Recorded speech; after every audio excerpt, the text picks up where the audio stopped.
தமிழ்நாட்டுல ஏப்ரல் 23ஆம் தேதி சட்டமன்ற தேர்தல் நடக்கவிருக்கு.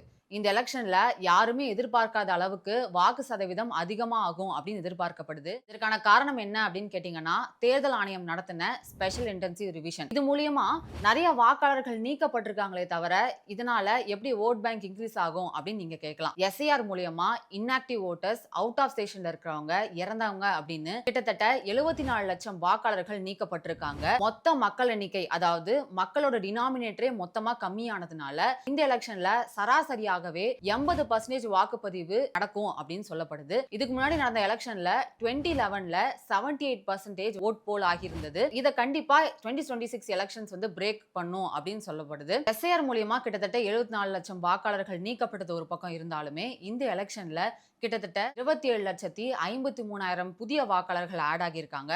இதுல 18 வயசுல இருந்து 19 வயசுக்குள்ள இருக்க வாக்காளர்கள் எவ்வளவு அப்படின்னு பாத்தீங்கன்னா 12,51,000. இவங்களோட வாக்குகள் இந்த எலெக்ஷன்ல மிகப்பெரிய இம்பாக்ட் கிரியேட் ஆகும் அப்படின்னு சொல்றாங்க. நீங்களும் மறக்காம ஏப்ரல் 23ஆம் தேதி உங்களோட ஜனநாயக கடமையை கண்டிப்பா செஞ்சிருங்க.